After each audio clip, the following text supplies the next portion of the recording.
There was nothing special about that day. I had woken up, gotten dressed, and hurried along to work, just like I did any other day of the week. I was locked in combat against my insomnia, staring blankly into my many Excel spreadsheets as I took another sip of coffee from the corner cubicle of the 8th floor.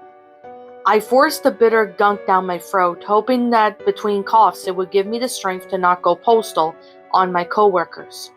Lifting my head, my eyes scanned across the low cubicle walls to see each zombie-like face mulling over their own work. With a heavy breath, I shifted uncomfortably in my seat. My stomach was tightening and my bladder felt full. I decided to hold it out for a little while and turned up my music, clinging to some arbitrary belief that it would help me fight against the urge to go. The mice in the office went click, click, click. My fingers danced enthusiastically against the keyboard, spending more time on the backspace key than any other. Copy, paste, special values, double-click the little black box. I repeat, I had to choose my eyes for a moment to look at something. Anything that didn't give up an artificial light. Eventually, upon finishing my fifth spreadsheet of the day, I looked at the tiny clock on the screen and it read 9:49 a.m. My foot began tapping anxiously, a common habit of mine. I wasn't going to be able to make it through another 6 hours of this monotony. I groaned painfully at the rate I was going. I wasn't going to have another 30 spreadsheets finished before the end of the day. A notification popped up on my screen. It was my day scheduler, and I had the phone meeting in 10 minutes. I continued to grind out the next spreadsheet for a few minutes, and when the time drew near for the meeting to start, I reached out my telephone and called onto the line. I could hear it connecting for a moment before it suddenly cut out. Puzzled, I looked over the receiver and then the box it was connected to. Nothing seemed out of place. Leaning down, I followed the phone's wires behind and below my desk. There was the cause. I had pulled out the power cord while I was tapping my foot. Either that or one of the janitors had while cleaning. I took the cord in hand and pushed it back into its slot. I noticed how the office immediately went dark the moment I plugged my phone back in. Thinking that it just had somehow caused a blackout, I stood up to see an ensuing chaos. Every desk was empty and everything was gray. There were no sounds to be heard. The gympsum walls were cracked and ruined, and pieces of plaster fell from the ceiling. There was an obnoxious fog drifting over and ripped and ragged the carpet, swallowing my legs up to my knees. Now my heart was racing. I raised my shaky hands and could see the dingy carpet floor through them, not between in my fingers, but through my palms. The chill came next, a cold wind that struck suddenly, like a stabbing from Jack Frost. My head flew up in the direction of sensation it came from, and I saw it. Swearing under my breath, I ducked behind a desk, stupidly hoped it hadn't seen me. I closed my eyes and prayed that this was all just some stress-induced hallucination, or that I had fallen asleep at my desk. Once neither was proved to be true, I found my balls and decided to slowly stand and get a better look at the thing. A dark-clothed creature stared in my direction from the other end of the office. Its face was impossible to see, hidden with its shade of hood, but I could make out the rusted farming tool it wielded, as well as the bony finger it raised towards me, but before advancing onto my position. My heart sank in despair before escalating to the new levels of fright.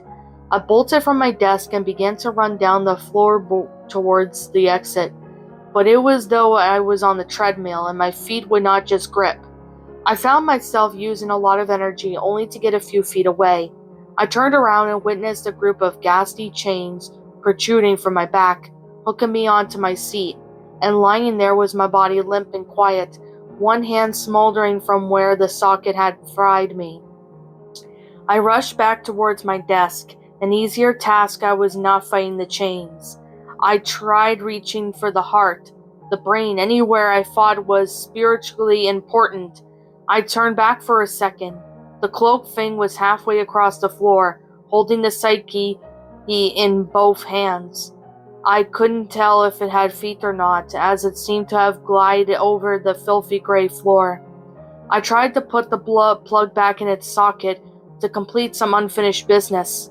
I screamed and shouted at my body, and I slapped and pinched it and punched it, threw drywall and coffee cups into his face. Nothing worked. A chill grown within the creature's approach, and my limbs felt hard as it slowed to move. I stumbled back, begging for the thing to let me go. I knew what it was, but I wasn't ready. The silent being raised in my rusted tool high above its wispy cloaked head. I thought of fighting back and grabbing its skeletal arms across my mind, but I could barely move as it was from the cold and my own dread. The creature jerked and I fell backwards once again in pure fright, landing in the chair that just as the blade came slashing down. I sucked in a large breath and coughed hard, trying to obtain that sweet oxygen from the air. The lights had turned, passing overhead rather quickly, and I felt a fierce, stinging pain in my right hand. I tried to turn my head onto the pillow to see. Wait, a pillow? Slowly the faces of multiple white-gowned hospital workers came into view. I could hear them saying something about a sudden cardiac arrest. Yet none of them noticed my returning consciousness. Perhaps I wasn't truly conscious, though. I couldn't tell. Maybe I was just a soul. Watching from my body's eyes, there was a loud crash as the bottom of my bed was forced to a large pair of double-swinging doors, the emergency room. Doctors rushed around my bed, panicked to rescue my body. As for me, I just laid there, realizing there was no escaping this. Staring past the professionals, I watched in horror as the cloaked figure approached from the corner of the room. What's up, my pretties? It's the Lion Queen here. I want to appreciate you all for tuning into this video, and I do appreciate you guys supporting my video by giving this video likes and stuff. If you really enjoyed this video, be sure to leave a like, comment and subscribe if you're new, ring the bell for notifications to when I upload so that way you guys will get updated for whenever I upload. If you want to follow me on Twitter or DeviantArt, feel free to leave a follow on those if you are interested in following me on those socials. If you want to support my backup channel, known as Miss Dark Shigo, feel free to subscribe to it, as a link to that will also be in the About page section. And with that being said, and that being the case, thank you so much for watching, my pretties, and as always, please stay pretty.